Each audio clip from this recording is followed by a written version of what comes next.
Okay, well, good afternoon, everybody, and welcome to our forum on diversity, equity and inclusion. My name is Tony Solomon. I've got the privilege of chairing our forum this afternoon.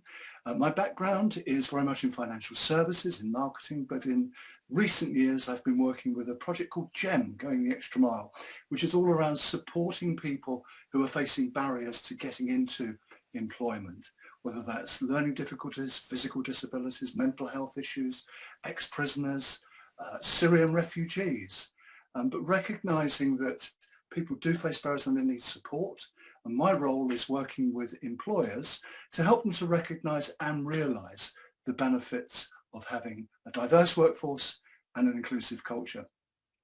I'm delighted to have our panel with us today. And before I introduce the panel to you, or ask them to introduce themselves, just one thing about questions. If you have questions, please put them in the chat box. But I'd like us to be clear about the words diversity, equity and inclusion. So I'm going to offer up some definitions so we start on the same page. So in a nutshell, diversity is the mix of people in your organisation, the mix of people in your business. We're using the word equity. Some people sort of cross-match that with equality, but the difference is quite clear. Although both promote fairness, equality achieves this through treating everybody the same, regardless of their need, whilst equity achieves this through treating people as individuals and differently and dependent on their own specific needs. So I'd suggest that's a slightly better thing than equality. And of course, inclusion. Inclusion, having an inclusive culture, a culture where people come to work feeling comfortable, feeling confident, feeling able to bring their whole selves, and importantly, feeling valued for their contribution, and that contribution being valuable to your business and being able to work in a way that suits them. We've talked for years about work-life balance in the UK, but perhaps we're on a journey towards actually achieving that. In the time we have together, I'm hoping that by the end of listening to us today, you'll go away with some tools and tips which will help accelerate your journey to building a more diverse workforce and a more inclusive culture, which will help your business to become not only more productive, but more profitable, and to say nothing of being a happier and even happier place to be.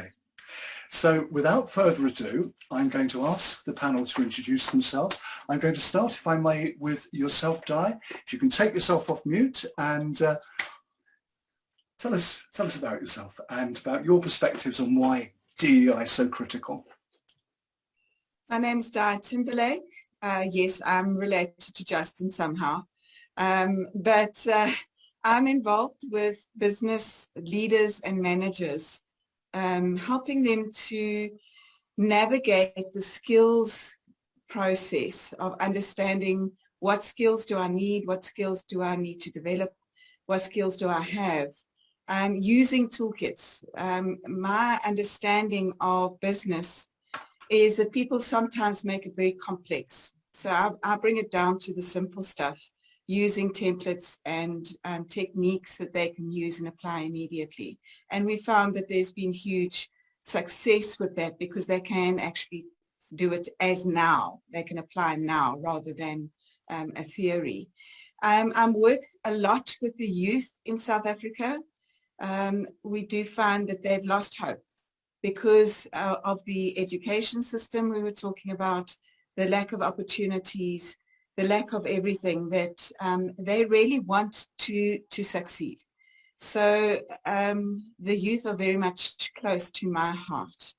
And I find that this word called inclusion, they've been excluded for so long. And even across the board, people see teenagers as, well, we face it until they kind of pop out the other side, rather than actually showing them how to think critically, how to ask questions, how to engage in conversations that don't perpetuate the divide that we have.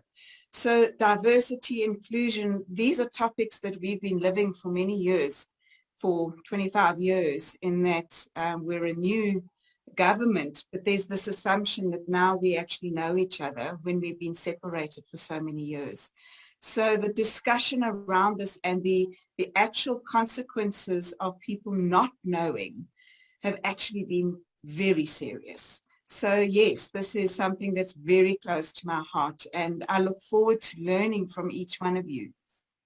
Di, thank you very much indeed. Thank you and welcome. And Nicole, if I may ask you to introduce yourself, please. Thanks, Tony. Hi, everyone. So I'm Nicole Hynek, and I'm the founder and creative director at Hynek Associates. And we're visual communication specialists. So we chiefly provide marketing services to businesses to help them communicate with their audiences. But I'm also a doctoral researcher at the University of Worcester in the School of Psychology, and I'm researching the occupational experiences of autistic adults. And that research came about as a product of working voluntarily as a careers kind of support in a support role with schools, helping young people who were in an SEND educational provision to connect with potential employers. And what I found... Special educational needs. Yes, beg your pardon, yes. So yeah, and working in that environment, although it was only on a voluntary basis, the principal role was to connect with other businesses and to really locate opportunities for young people to, take part in work experience opportunities. And what came out of that was the feedback, or really it wasn't so much feedback, it was the experience of the difficulty of locating opportunities for young people with autism spectrum conditions specifically.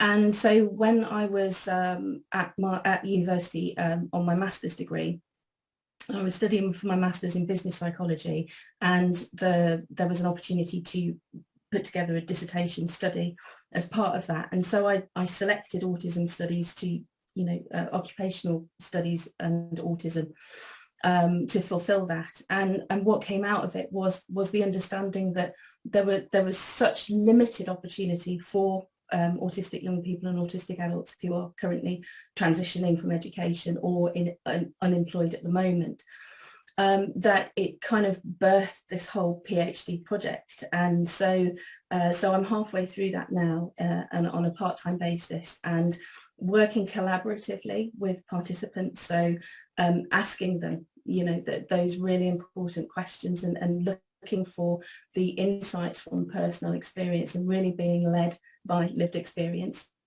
So that's me, and I am incredibly passionate about DEI.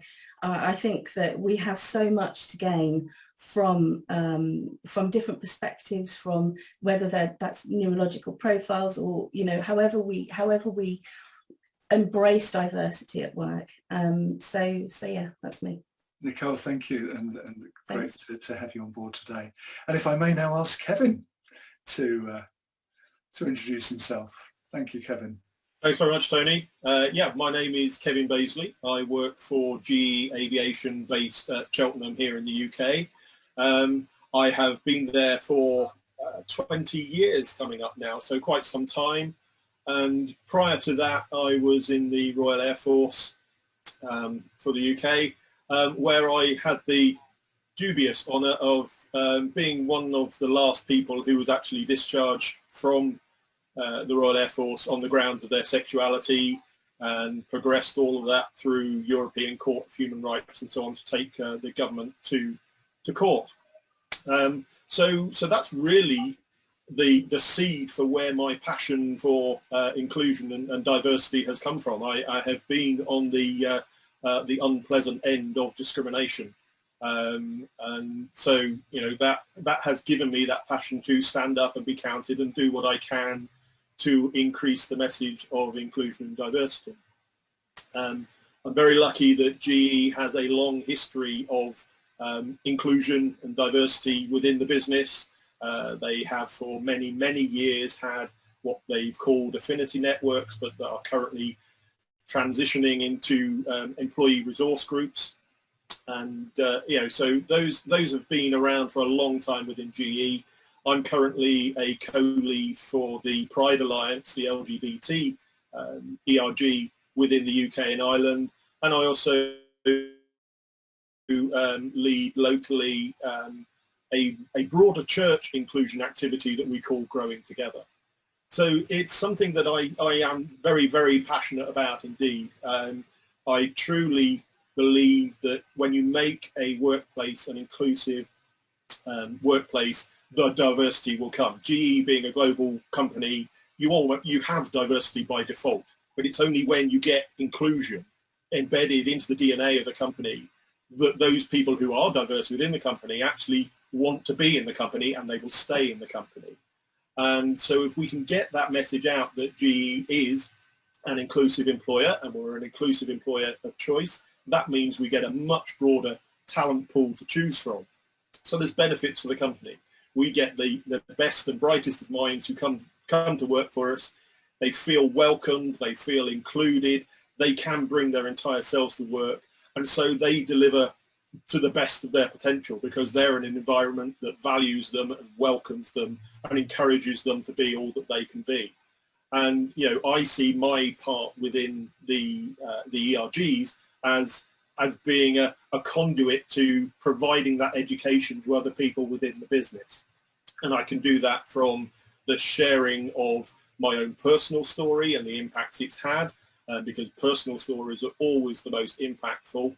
But also I will do what I can to share other messages through various company communication channels, and indeed taking part in events like this. Excellent. Kevin, thank you so much for sharing your personal story, because when I heard that it's only 25 years ago, yes, thank you very much indeed. And Natasha, delighted to have you with us all the way from Canada, I think. Absolutely delighted to be here. So my name is Natasha Chilinga. I'm based in Toronto, Canada. I am the founder of DARS Africa, which is a data gathering not-for-profit. And I'm looking to create diverse data sets, really. I'm also a legal specialist at Deloitte, which is, a big corporate company similar to Kevin here, like GE. And I'm very enthusiastic about the opportunity to talk about, diversity, equity, and inclusion. With my legal training, I try and consider all facts. And I think diversity is a fact of the world in which we live in today, and it has always been. And I think of equity as a choice.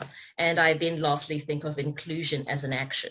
So I really would love to start having this conversation and start having people think about how they can maybe somewhat include DEI in their everyday business, whether it's a really small business or how they can champion DEI in more corporate structures. So excited to be here, and thank you for having me on the panel. That's a great pleasure. We look forward to getting into that, because a lot of small businesses will be watching, and we will get into that a little later, I hope.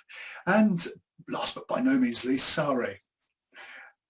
Oh, hello all. Oh, this has been a wonderful, wonderful start. Thank you guys for sharing your journeys and what you do. And yeah, Kevin's story I found it very powerful, really shocking and powerful and amazing what you are doing now. Not to single you out, but it was a really powerful. My name is not local. I have lived in the UK for 27 years, but I am originally from Finland. And from Finland, I went to Switzerland and I lived there for a year and a half. So I have a diverse background if you think about cultural and location-wise diversity. My background is in tech. I worked for 19 years. I worked for a company which was well known for its amazing company culture. So I worked for Hewlett-Packard for 17 years as an employee, and then 2 years as a kind of project worker. And that company culture is something what I'm what I'm aiming to help other companies replicate, which basically is that inclusive environment where it's an environment where humans get all their needs met, as I always say. And Tony used all the words that I use, and I have this concept or the framework that I use in my life and in my business, which looks at us human beings. What do we need to be well? What do we need to survive, and what do we need to be well? And the physical side, but mainly the psychological side. And when we create workplaces, we need to create a safe place for everybody so that they are safe to be what they are, how they are. They need to have certain sense of control, and they need to be respected. They need to have the tools, abilities, skills, knowledge to do what they are supposed to be doing. We need to acknowledge their achievements, and the job needs to be meaningful for people. They need to know why are they doing what they are doing and who is benefiting it. And then, of course, they need this togetherness with other human beings, being okay with their peer group, and exchange attention and share things, and feeling that they belong. And they need their time on their own, work-life balance and rest, and rest and just time to kind of reflect on things. So those are the things which the framework that I'm utilizing looks at. And if we think about diversity, inclusion, if I'm not included in my work group for whatever reason, it really knocks my human needs down, because suddenly I feel I'm not respected, I'm not part of this thing. The equality, when we treat everybody based on their needs, if that doesn't happen, I don't get the support and the skills and knowledge that I need to do my job as well as other people. And it basically taps into the whole humanity. And my business, I have a little business called Muutos, and I'm passionate about helping companies humanize themselves again. I call it humanizing, because we really need to start understanding what we humans are, how we operate, how we differ, and how we can actually optimize all the people that we employ. Not optimize the people, but optimize what they do. And it's for me, it's all the same: mental health, diversity, inclusion, productivity, happiness. It's all the one big thing. In the center of it all is a human being. Is a human being. So we are all made of the same stuff. We operate kind of biologically in the same way, but we are all totally different. And that fascinates me. I'm absolutely fascinated to help people understand people and realize that we are all so different. But it's like, I'm not going to talk about that now, but it's my passion. I just love this topic, and thank you for letting me be here. No, it's wonderful. And this whole thing about we're all human and we're all different. I was thinking about, reflecting on that since we spoke last week, that in my knowledge of diversity, and what I often see is, if you like, human beings being put into specific boxes according to ethnic minority or lifestyle or whatever it might be. And I'm sure that has real purpose. But we're all individuals and we're all different. And I think that's the point you're making, Sari. It's about the individual's needs, regardless of X, Y, and Z, or the box that somebody's conveniently put them into. What's your thought on that, about this whole, which box am I in? Am I in the sort of stale male, white male box, or what's your thought on that? The way we like to put things in compartments. I personally think that when we box anybody into anything, we are separating them. We are separating each other. We are different, and I guess we need to acknowledge the certain type of differences, so that we start understanding those differences, and we can start considering people with different needs or different backgrounds or different anything. But I personally, I always cringe a little bit when we start putting people and things into boxes, because we are not equal anymore. We are separate. But of course, we need to do it to some extent. But at the end of the day, underneath these skins, we are human beings. And And if we think about how hugely we differ, we often talk about this iceberg, you know, when we talk about culture, it's the iceberg effect. When we talk about the diversity, it's the iceberg effect. There are things that we see that makes us different. They are blindingly obvious. But then, you know, if we have 1% is the visible part, we have the 99%, which is not visible. And that's kind of, we need to open our eyes to all that. And when I open my mouth, I'm different from you guys because I have a different accent. And you heard that I'm from a different part of the world. Well, we are all from different parts of the world. That makes us different because, you know, we have lived our early lives in different environments, which of course, you know, the most of the programming happens then, you know, your unbiased stuff and unconscious stuff, and those are the things which we don't see. They are not visible to anybody, but we need to understand that all the experiences that we have had throughout our lives, whether it was in the childhood or whether it was yesterday, that shapes up my outlook of life, the way how I understand life, and I should never ever expect or believe that there is another human being who thinks like me, because they ain't. And what I want to always bring to the kind of to the minds of the managers, for example, is that never assume that people think like you. Never assume that people feel like you, because they don't. And never start expecting certain things from people by default, because it doesn't happen. And again, it goes into that you don't need to be a psychologist to understand these things, but just open people's eyes that there are the what we call the 9 protected characteristics, you know, in diversity. They are there, but then we have the social background and education and where we are from and where we live now and dialects. But then there is also this, whether you call it neurodiversity or just our mental abilities. We will come on to, I think, with Nicole. Yeah, exactly. Somebody's going to talk about them. But it's I think for all of us, or especially people who haven't been involved in this diversity conversation, just like Di said, I keep everything very simple. It needs to be very simple concept, simple language. Yes. And it's just like, for heaven's sake, let's just understand that we are all different. Excellent. At that point, I'm going to ask Di to come in. You had your hand up there. Thank you. Sorry. Yes, I think that there are 3 types of truth. It's my truth, your truth, and the truth. And we can be in this forum. We're all experiencing the same thing, but the way I interpret it is my truth. And then I see you interpret it differently. And if I'm not open to kind of getting to your side of the beach ball, as it were, I can only see my side. If I don't come to your side, it then increases that truth. Well, my truth is more important than your truth. And that understanding, I must say, when I've trained that specific part, people go, oh, because it drives our behavior. If I feel that I'm not being included, I will behave differently.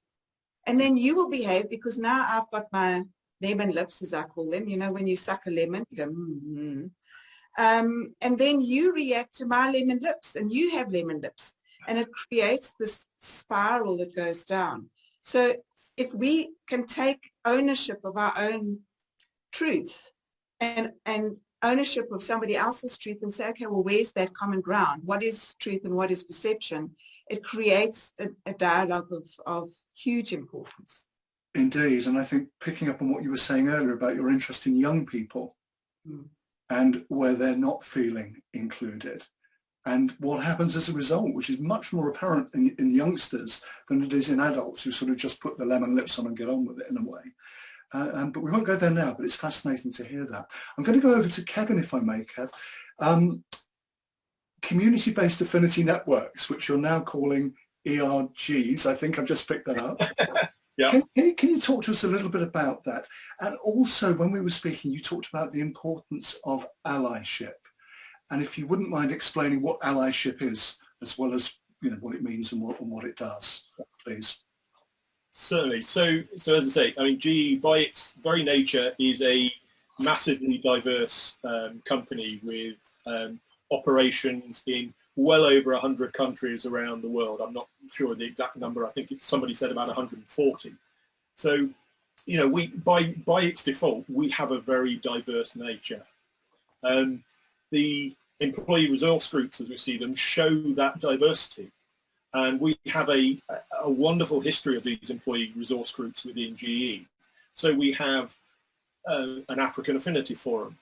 We have the Pride Alliance for LGBT. We have a women's network. We have a veterans network. We have a persons with disabilities network. We have Hispanics network. We have Asia Pacific forums. So yeah, we have one of these employee resource groups for an awful lot of groups, and they, to me, are the diversity. They show the great depth of diversity within the company. We have all these employee resource groups, and what they are trying to achieve is the equity.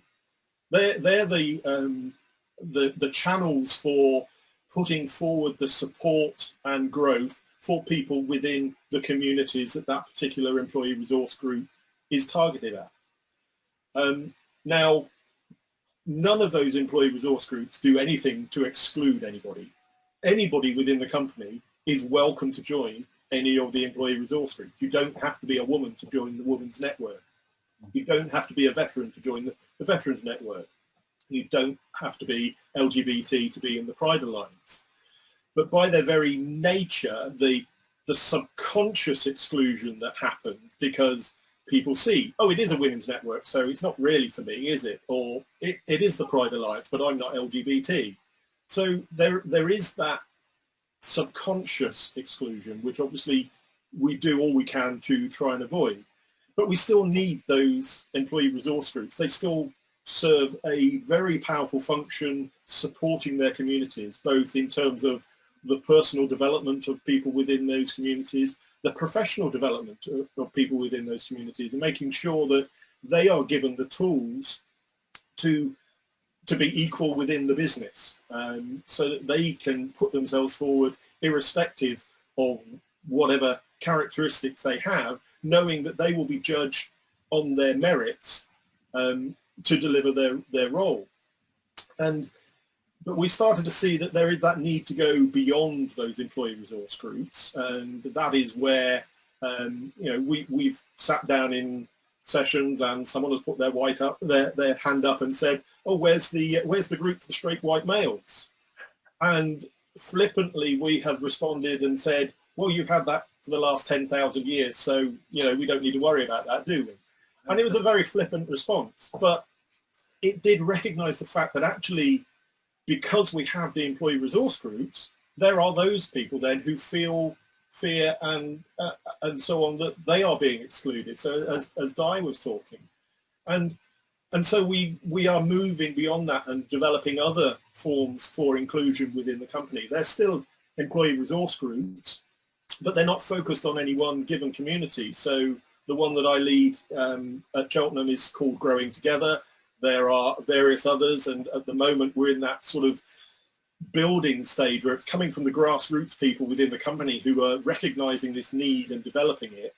Well, now we're starting to see things coming from the top level. So, you know, from Larry Culp downwards, the inclusion message is becoming much more important. And so we're starting to see those coalesce to provide an inclusion message for everybody. And as I say, all of those ERGs and inclusion groups are about developing our employees. You know, they're our hugest resource at the end of the day. They are the ones who add value to the business and provide the products and build the products that go out there and make money for the company. Get good employees, you make more money. It's a fairly straightforward correlation. And so we're providing them those tools and giving them the skills to develop. And if we get everybody included, that helps. And so we've gone down the professional and the personal development. Well, what we recognize is that none of those groups, none of those minorities have ever made progress in history without allies. You know, the, racial equality, women's vote, LGBT rights, and so on. All of those have only come once those minorities have won allies within the majority. You can't make progress until you start educating and informing those allies. And so as a huge part of all of the ERGs, allyship is something that we we are promoting, we are developing, we are helping to share. And it's explaining to people, well, what is an ally? An ally is someone who doesn't necessarily belong directly to your community, but they will stand by your community. They will stand at times in front of your community to protect you and help you. They recognize that you have just as many rights to a happy, healthy, safe life, and they want to ensure that you get the same happy, healthy and safe life that they have got. And there's various stages of allyship, and we're starting with an ally who will be there and will attend events, but we want to move people along that allyship path to the point where they become mentors and active allies, and they will stand up and be counted at marches and events and so on. They will say something if they hear somebody saying something. They will proactively do something to show their allyship. And all of that then helps to grow the inclusion within the company, because if your ERG members see that allies are supporting them and standing up for them, they will feel welcome within the company. They feel welcome, they're happier, they're more productive in the workplace. It becomes a snowball then, as more and more people become allies, more and more people become happy within the company. So yeah, allyship is an incredible tool. That sounds brilliant, and I get the snowball effect. Once you start, people come on board, and the benefits that emerge from that, and we'll come back to that a little later if we may, but thank you, Kevin. Now, Natasha, like Kevin, you work for a big global organization, Deloitte, and when you and I were speaking last week, you talked about how do we turn this from the abstract to the practical for small businesses, medium-sized enterprises who are, it's not on the agenda at the moment necessarily. They don't have a director of diversity because they can't afford one, or haven't even thought about it. But nevertheless, there are huge business benefits to be gained. So how do we turn this from abstract to something that is practical? Yeah. I think that's where I don't call it challenges, because where people see challenges, I see opportunities. So for me, when I start thinking about this concept and I look at how diversity, equity, and inclusion has been at the forefront of the HR lifecycle for a big corporate company, I start thinking to myself, as a small to medium-sized entrepreneur or business owner, how can you actually take these really big concepts and try and see how you can have some type of diversity or some type of inclusion? And I think the answer to that is by making it intentional, right? So I think, and formalizing a lot of structures. What I tend to find in small to medium-sized businesses is a lot of things are informal. So with having a formalized culture, with having a formalized and a clear direction as to what it is that we're looking to do, what it is that we're looking to achieve, and the key competencies that we're looking for within the business, even when you're small, what that does is when you are now hiring, when you're doing certain decisions. So I'll talk about really quickly about the HR life cycle, which typically involves things like considering, how do you consider a candidate for a job? Who do you then select for the job? How do you develop the person you select? How do you promote? And then finally, how do you retain that person? And I think equity, diversity, and inclusion is central to all of that. So when I'm now thinking of a small business owner, and you're going through this process of saying, how am I going to hire, or how am I going to promote, for example, if you have a clear outline about what it is that you're trying to achieve in this business, what constitutes, what are the competencies someone has to show to be able to be promoted, then it's very clear cut. So sometimes it then prevents exclusionary practices or things that are based on emotions, right? So then you can take a look at a piece of paper, and it allows you to then maybe a little bit more clearly say, okay, these were the core competencies, that person met it, it's clear as day for everybody, and you've achieved that. So I think that process, having clarity, having super clear competencies within the business, can be a very good step and can be a small step people can take. And down the road for a small business as well, these are things that will help you, because as we are living in this hyper growth stage that many companies are going through, if you've got sort of all of those things sorted out, that clarity around your competencies, I think that will serve you well as you start to grow. So that's what I think right from just the start. Let's start being clear about what it is that we want to achieve in the company. Just like you're very clear about your dream, you're very clear about how you want to impact the world. So therefore, let's be clear about how we promote and retain our staff. And there we go. And then I think by its very nature, you will end up being inclusionary in that way. Thank you. Thank you very much indeed. And Di, will come on to you in a moment to talk some more about that. But Natasha, thank you. But I'm going to come across to Nicole now, because you're working a PhD, 3 years into your PhD, looking at neurodiversity and the gap, if you like, between leaving education and trying to find your way into the workplace if you are neurodiverse. And the challenges that many, many very, very talented people see. I listened to a gentleman who was diagnosed at the age of 37 with Asperger's, and we're seeing more and more people in later life, as you know, being diagnosed with neurodiverse situations. And he was saying, look at it as not me having a disability, but having a different ability. And that really started to open my thinking and eyes. But tell us about the problem and what employers are missing out on because of the one-size-fits-all approach, which is very often adopted in those sort of areas that Natasha was just outlining. Yeah, so thank you. Yeah, the situation is it's obviously incredibly complex because we have so many layers to it. So there's a social layer, there's a clinical layer for the individual, there's the occupational layer. But in chiefly occupational terms, for an individual who has, let's say they've received a diagnosis in later life, that the role of that diagnosis and the profile which they're able to start to piece together helps them to go back and make sense over certain parts of their lives. And so the introspection becomes joined up for that person. So where there may have been experiences of profound anxiety or depression or obsessive compulsions and dimensions like this, it really helps that individual to make sense of who they are. And once that person understands who they are and how that relates to their life and their lifestyle, then they're able to work with their employers and their families and their intimate partners in being able to carve out successful relationships, because there's a framework for understanding when there are differences and when those differences start to manifest as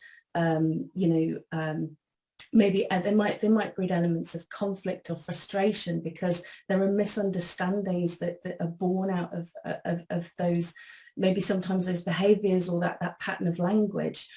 So in that regard, a diagnosis for an individual is incredibly important.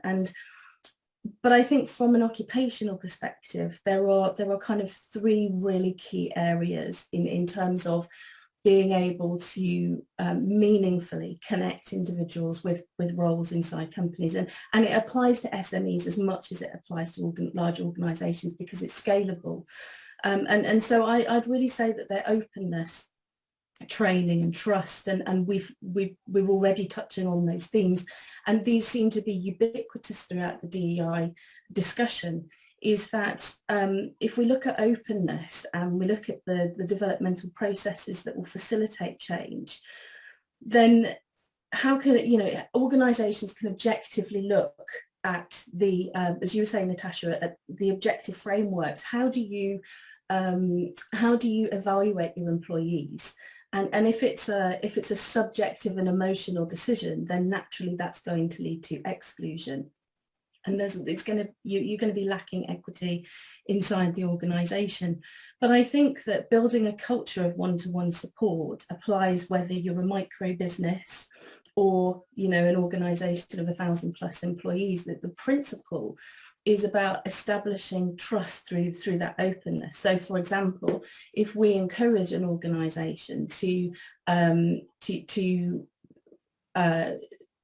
discuss disclosure of diagnoses, this is one of the key challenges, is that for someone who has a diagnosis, and it might be autism, it might be ADHD, they often withhold that diagnosis from potential employers because of the fear of exclusion, and also not making it through the interview process, because there are certain social and emotional barriers to being interviewed, which are incredibly challenging to overcome if we use subjective evaluation criteria. However, if we evaluate that candidate against a specific job description, and we can support individuals by saying, here is the job description, that one of the kind of core manifestations within an ASD diagnosis is the need to maintain sameness, and to kind of having the challenges around adapting to change.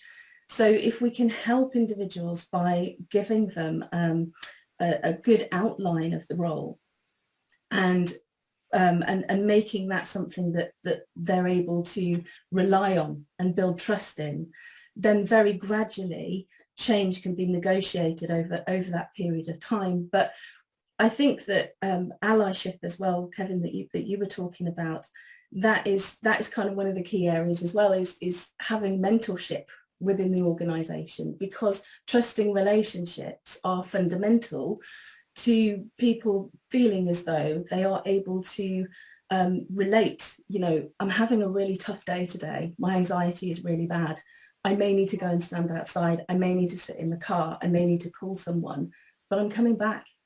You know, and it's having the freedom to have those conversations in a safe environment, and safety again is one of the themes that came out, and really feeling that if I disclose something to you as my employer, it's not going to come back in a negative way, that we're talking about how to support individuals in their roles.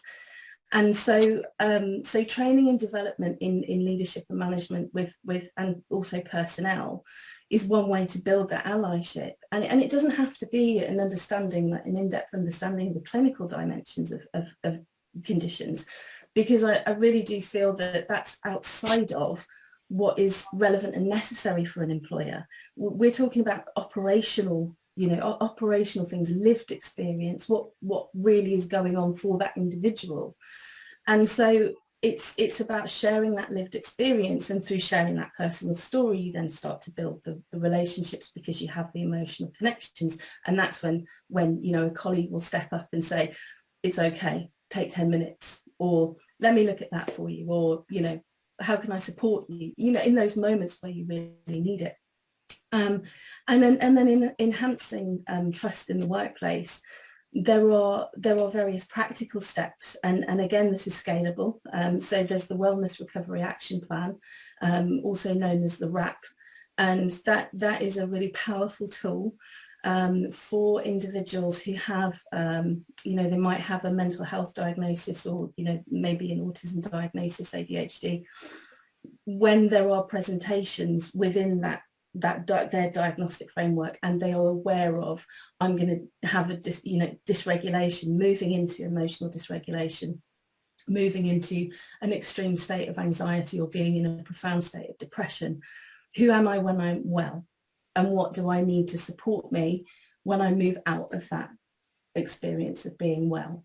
And the WRAP is an incredibly, it is a trust-based thing, because it means disclosing to your employer or your colleagues or your line manager those aspects of yourself which you feel most vulnerable in disclosing. However, if you have a WRAP, or you have a tool which supports employees like this, then that individual has the freedom to feel as though, I feel like, the dysregulation is rising, and, I need to confront it, I need to deal with it, and I have my process, and giving people the freedom and the autonomy to manage that process as well. Wow, thank you, Nicole. Pleasure. And that's given us a really, really good insight. And I suppose with COVID, which I imagine is affecting everybody here in different ways, employers have had to trust us, because many of us are working from home. In the past, that we could have done this 10 years ago, work from home quite happily, but the problem has always been trust. We want to see our employees at their desk before 9 o'clock in the morning and after 5 o'clock at night. I'm generalizing now for effect. And you're a better employee if you come in early, and you're a better employee if you leave late. And we've been managing the process of that for years and years and years and years. But now somebody mentioned, Natalia, I can't remember which one of you it was. This is the time, and it was yourself, Nicole, I think, to be more dynamic in the way we operate, in the way we manage, in the way we run our businesses. Because COVID has sort of thrust us into that. Mm-hmm. Yeah. I think that attendance isn't performance.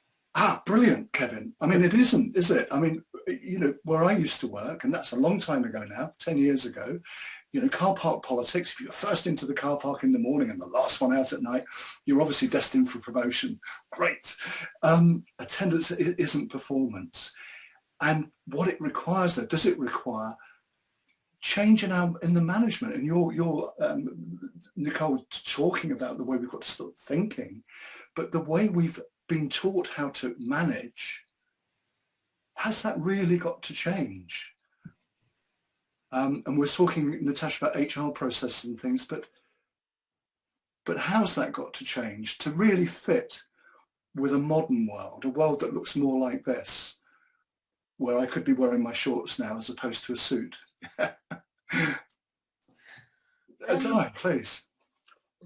Yeah, I think that there's a lot of people who feel isolated due to this kind of forum, because a lot of meetings I've been involved in, and even training initiatives, there's no human connection. Yeah. It's all about, okay, so how are you? How's your day? Fine, park that.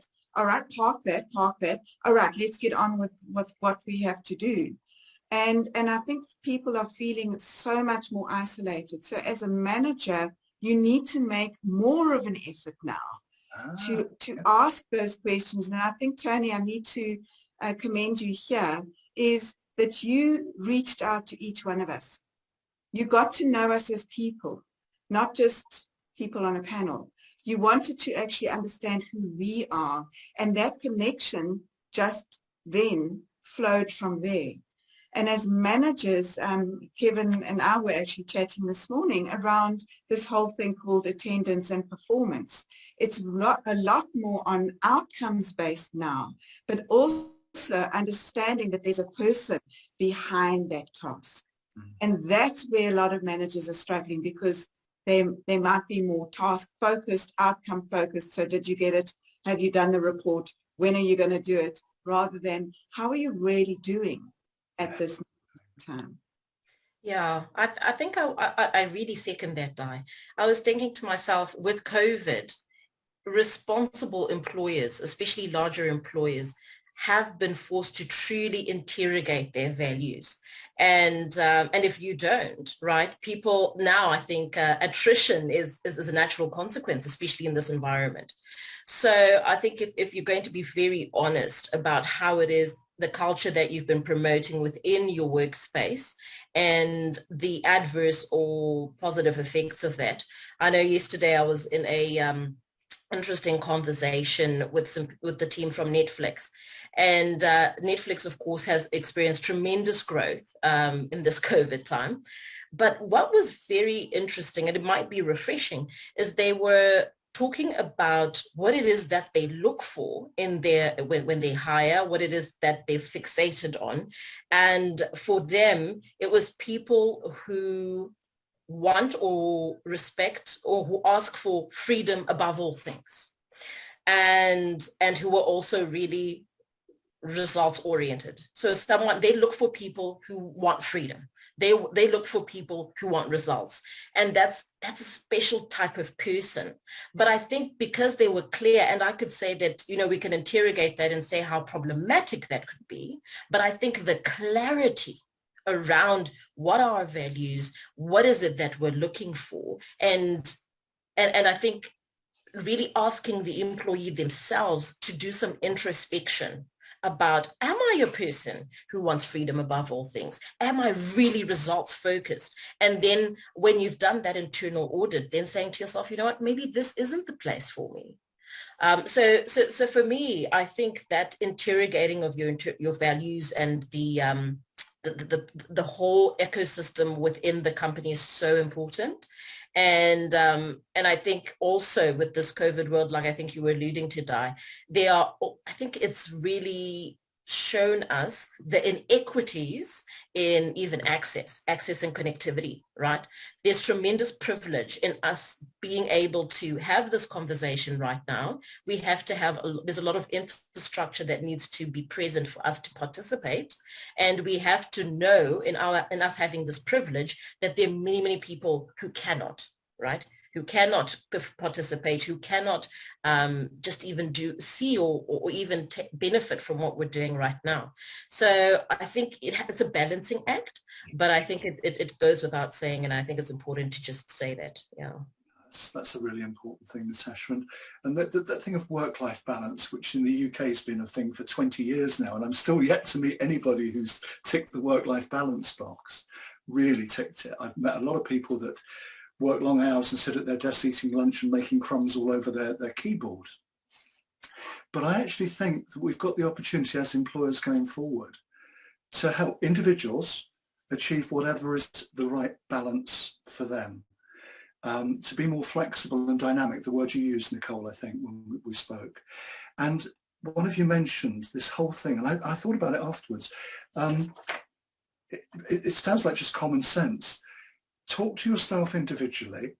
What can we do to help you in your role?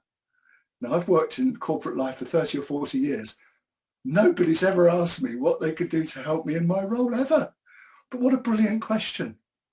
What a brilliant question. And again, it doesn't take much, does it? Or one could argue it does take a lot, but it doesn't really. It requires you talking to somebody.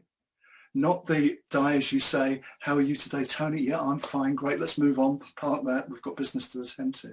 But how are you? 3 times, how are you? No, really, how are you? And begin to open the dialogue. Fabulous. It comes back to something that was said earlier about, you know, there's one thing that we can all say is the same about us, we're unique.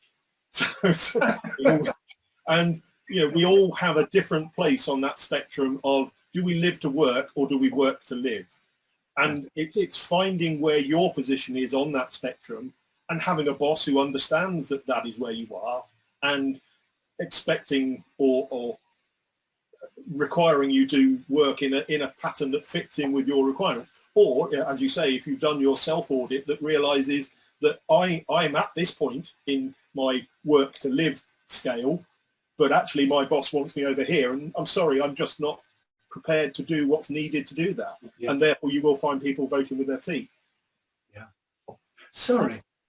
Yes, a brilliant conversation. Thank you everybody for your contributions. And I was just thinking about lost my train of thought now. Yes, it is this. What can I do to help you do what you need to do? How can I help you to perform? How can I help you to do your job? And it has been said many times that you can only have those conversations when you have that humanity in your business, so that people talk to each other and managers actually have those human conversations with their people. And again, coming from that sort of amazing company culture, you know, that's what I experienced my first 17 years in my career. You know, I was in that culture where it was an open door policy. You could talk to anybody in the company, regardless of their status or their rank or their position. And you were able to talk about things, and you had regular chats with your manager where this normal human conversation was able to happen or could happen, and your boss kind of knew you. And having that flexibility and freedom, and when we had the pre-panel chat, Tony and I said that it's I was brought up with this: we ask a lot from you, but we give you a lot. It's work hard, but you get lots in return. You are given a task and it's your responsibility to get it done. If you don't have the tools or knowledge, come to me and I make sure that you have it and you can do the task. It's that sort of output or outcome oriented management, whereby it is that you are given the responsibility, but you are given the freedom as well. And also the fact that when we have this flexibility and freedom when it comes to work arrangements or working times, for example, we know that we all operate differently. Our peak performance happens at different times of the day. Some people are the early people, some people are the late people. So again, I think if we want to utilize our workforce in the most optimal way, we need to understand that as well, that, you know, there are these times when you perform best. These are certain times are best for certain tasks. And again, we don't need that in-depth knowledge, but we just need to understand that those are, again, the differences. You know, it's that diversity we have, and we need to help people to best utilize themselves almost. And this whole COVID, we often talk about, I was in another panel earlier today, it was about mental health. And people were saying how awful this COVID period has been, but I would argue that it has brought so much goodness into this world as well, because it has enabled so many of us to kind of stop and think and really reassess our whole work life and everything. And for the first time, we might have actually had time to think about these things and go for walks and be with family. And I think it's if the companies are ready, and I think many companies, they have to become ready. There's no other way. They have to be ready to change the way how they operate and change the way they manage people and change the way how they enable people, if it makes sense. And I think for many companies, it's going to be a tough journey, but some companies are more able than others. But I think it's going to be amazing. We can really utilize everybody. It's like now is the time, Sari. Now is the time. Yeah. And Natasha, you have your hand raised. Natasha? Hello, are you there? Yes, and it was okay. Oh, I think it's the internet connection. Sorry. Yeah, it was also me clapping my hands at Sally at that time as well. But I really also wanted to say, you know, it's not your fault if you're hired, eh? Like, I think sometimes people feel punished, right? And when they're unsupported in their job. And I'm like, you know, it's not my fault, or it's not my problem that I was hired. This company hired me. So it's your job to support me and to help me grow in this position. Because at the end of the day, if I was ever asked the question, how can we help you succeed? How can we help you meet not only the company goals, but your own goals? How can we keep you fulfilled? I think my personal fulfillment has a natural knock-on effect on the business. So this business, or this idea of almost punishing people as if it's their fault they got hired. No. Like, let's start thinking about that, right? So I loved as well what Sally is saying, and I just thought, you know, this is something that comes to my mind often. Yes, I like that very much. And Di, people watching, you know, small, medium-sized business owners, what advice would you give to somebody watching who wants to take steps? It's not been on the agenda, but they want to take steps to making their business more inclusive. The first question that I would... Pitfalls, yeah, as well, if you wouldn't mind. Thank you. Sorry, Tony, what was that? Sorry, and perhaps touch on pitfalls, potential pitfalls as well. Now, the first thing I think we need to, as any small business, is why. Why should I do it? Is it because everybody else is doing it and there's pressure? Or is it really what I want to do? Because that will drive, again, we talked about the culture. Why should I do it? What is in it, the WIFM, you know, what's in it for me? And what benefit do I see in doing this? And we can talk about productivity, and I know that there are a lot of studies out there that it increases innovation and it attracts the right people. Kevin, you were talking about that. But if the small business owner doesn't believe that this will bring any business or any benefit other than higher productivity, it could be a pitfall, because now, oh, well, I now need to employ somebody and include a different, fill in the blanks, so that I can start this whole thing. And yet I say, start with you. Start with you. If I were to ask business owners and small businesses, who are you? What is your personality? Where is your EQ? How do you know that your behavior and how that affects other people? How's other people's behavior affecting you? Do you know this kind of thing? Are you self-aware? Because as leaders, if you don't lead, people will fall off the tracks. If you don't have the rules, and I use rules in a positive way, and a motivating way, and an encouraging or empowering way, people make up their own rules. So the first thing that I would say is find out why you're doing this and what kind of personality person are you in being able to lead this. That for me is really important. And I think also as from an internal perspective, creating that culture, what we found really works well is understanding and just asking the question. I'm actually working with 2 businesses right now who've worked together for 10 years, some of them 20 years, and they still don't know the person behind the job. So ask them, well, where have you come from? What's important to you? Where do you want to go?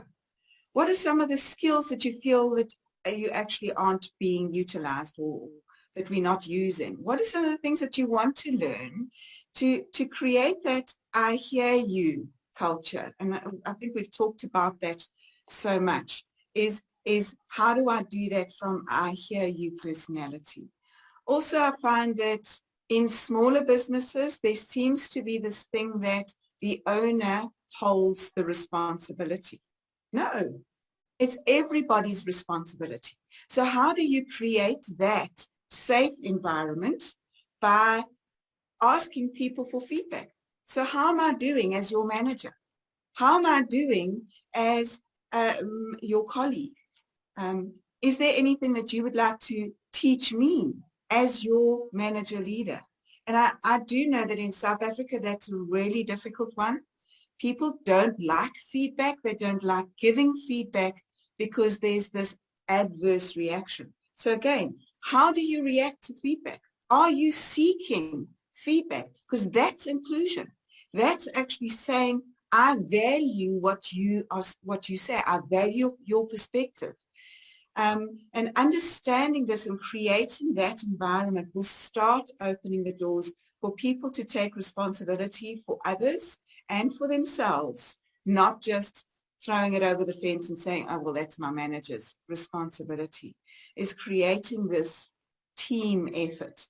Creating a code of commitment, what we call, is how are we actually going to include everyone? And how can I call it? How can I hold you accountable when I feel that I am not included? And Kevin, I want to bring in your perspective around, where's the white male group? To me, that says a lot in understanding the culture that you created. You might not have a group, but people feel free to challenge that.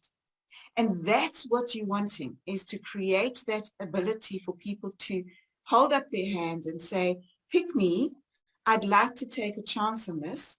I want the support, but hold me accountable as well. Because otherwise we just do our own thing, we create our own rules, and especially with the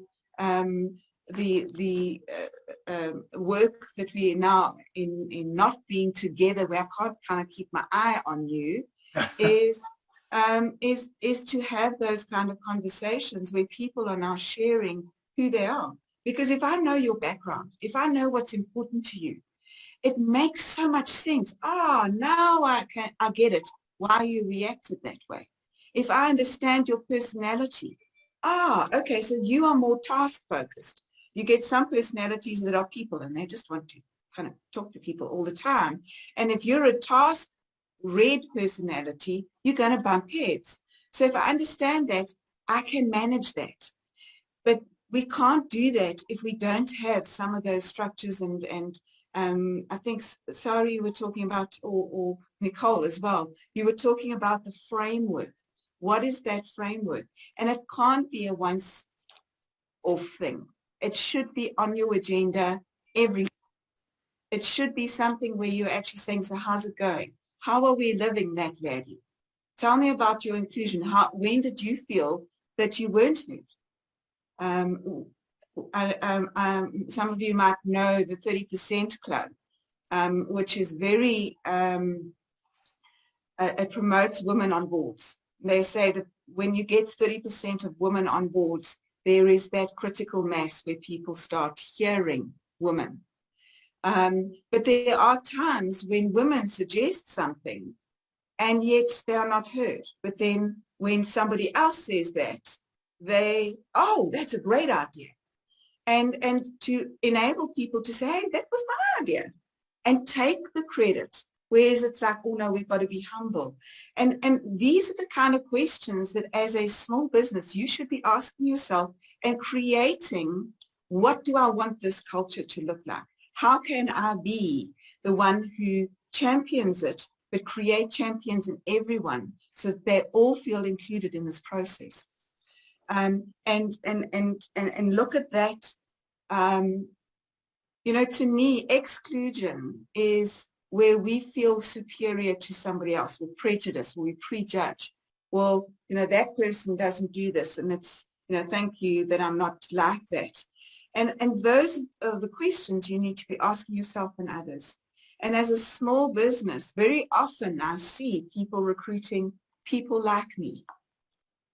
And that is a huge danger. That's a pitfall.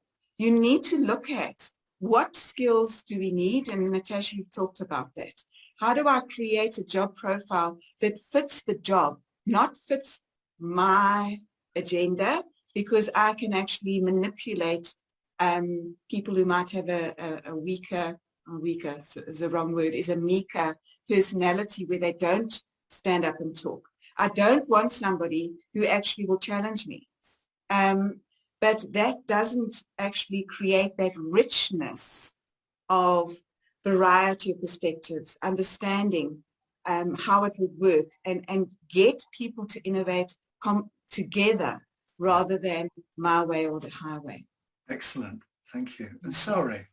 Yeah, I've been eager, just loved what you said, and I have good real life examples. What I try to demonstrate is that if you are owning a big company or small company, when you really understand your people and you have this basic understanding of how do we differ and how our thinking differs and our approach differs, and when you understand that, you know, some people are more rational minded, they like details, they like investigations, they like structuring things, and, you know, they like to work with concrete things. There are those kind of people. I'm one of those.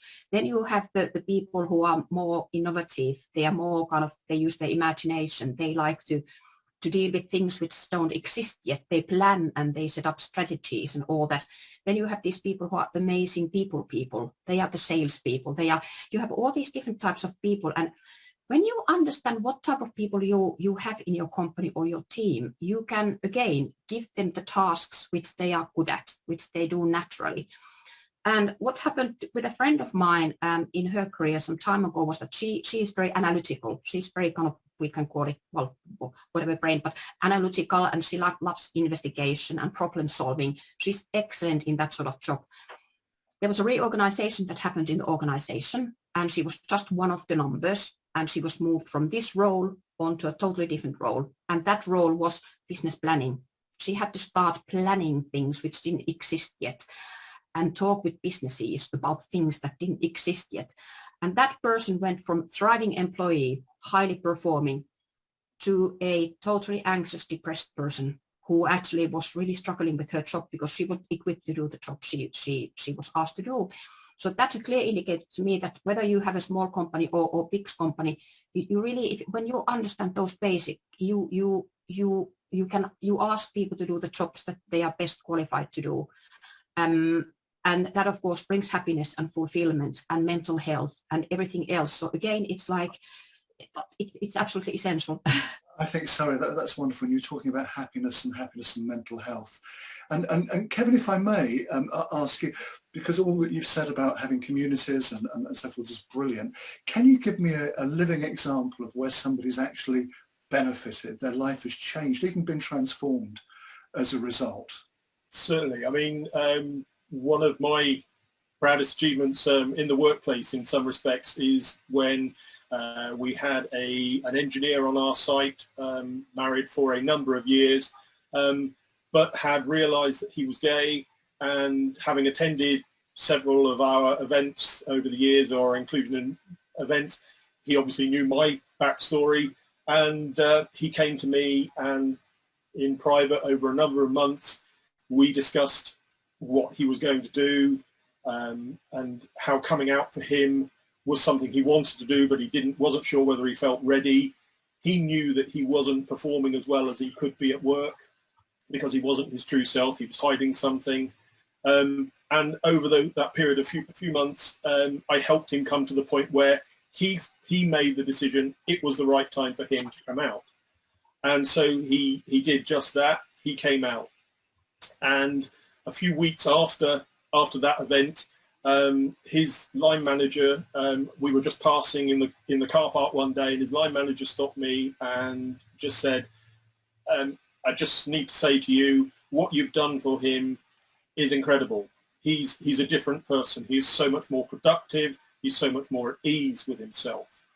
And a very similar story where I'd done a video about what in diversity and inclusion means to me, and I posted that on LinkedIn and so on, and somebody had seen that, the contact. They weren't, I didn't particularly know them, I recognized the name, and they messaged me out of the blue to say, your video changed my life.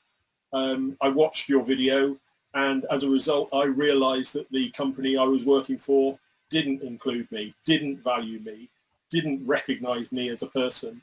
And they did what a lot of people do in that instance. They voted with their feet.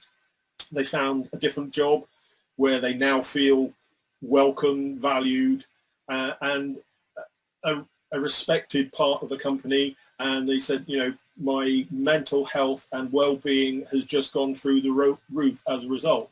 So just that, you know, those two examples are ways that I know that what I'm doing in sharing stories and messages has made a difference for someone. And that is so powerful. And the project that I work on, and Sue Gilding, so I job share with Sue, you know, we're dealing with people that are a long way from the workplace for a variety of different reasons. And I don't know if I can ask Sue, it's a bit cheeky really, but there's one lovely story I'd love to share of a man called James. And to set the scene, James is, or was, 35 years old, never had a paid job in his life, and will be happy for us to share this story. And a man with learning difficulties.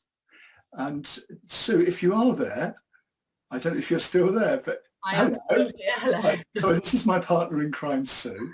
But would you mind just showing that, because you basically orchestrated this with the employer? Yeah, so as Tony said, this is about 5 years ago when the project started, and we got into a conversation with a local company. Do you want me to name them, Tony? Yeah, go for it. Yeah. So we got into contact with Specsavers locally, who were looking to recruit for a specific job that they were actually finding hard to recruit for because it was pretty routine, repetitive. A lot of people would not find it particularly interesting and would last about 2 minutes and then they'd go.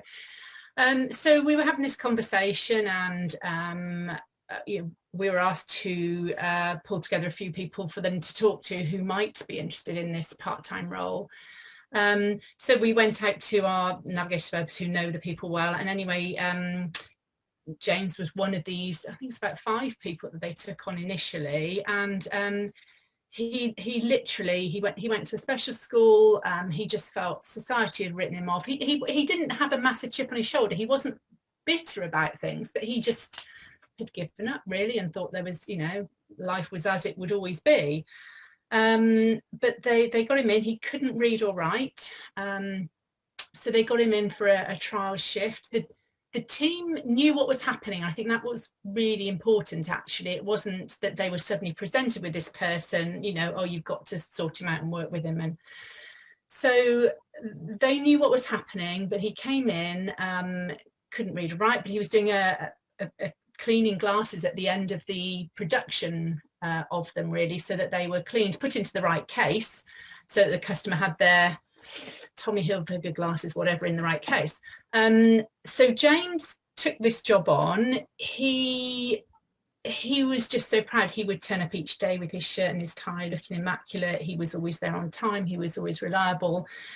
They adjusted things so that he knew, they color coded things so that he knew what, you know, which make glasses went into wear. And they really thought about how to make that job work for him. And he then just had this magical effect on the rest of the team, and it was amazing. And, you know, everyone loved looking forward to the day James came in. By that time, there was another young lady who has Down syndrome who joined the team as well, working alongside James. And the team morale was amazing, how it affected everyone. It was a real joy for Tony and me to see as well, to see that. And he also then just got so inspired with other things and was starting to raise money for defibrillators and was going around other companies, setting up raffles and getting sponsorship from other companies that other people wouldn't. And he just changed completely, and we hooked him up with a local organisation that taught him to read, and he's now reading, and it's just transformed his life, his family, his friends. It's just been amazing. It has, and we took the local MP to see Melanie, who's the director of the opticians, Specsavers the opticians, and the MP said, well, why do you do it? Expecting the sort of, well, it's the right thing morally, ethically, it's a nice thing to do. She said it was a business imperative, because a lot of her time was spent on this sort of flywheel of trying to recruit in people who didn't want to be there in the first place. They'd been sent in by the job centre, didn't like the job, they'd be off within 2 or 3 weeks, got the whole cycle again. You've got somebody there who's very capable, able to do the job. It's had a massive impact on morale and on their bottom line.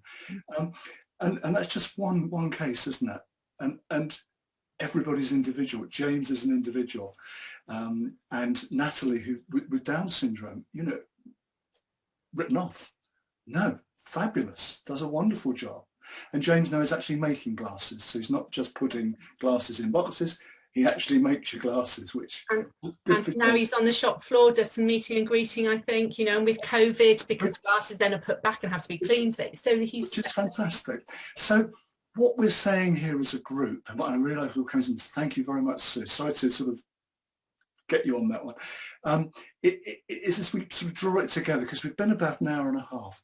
It's been a fascinating discussion, and just got a few notes I wanted to, probably lost them now. You know, if anybody's listening and thinking, I still don't get it, why should I bother? Why should I as a business really start to think about equity, inclusion, speaking to my employees, seeing what it is that will be good for them? The business case is clear, and it's documented. Harvard and other universities have done work on this. You will make your business more attractive. Customers are way ahead of us. Our employees in many ways are way ahead of us. We make ourselves more attractive to employees, potential employees, more attractive to our customers who can relate to our team.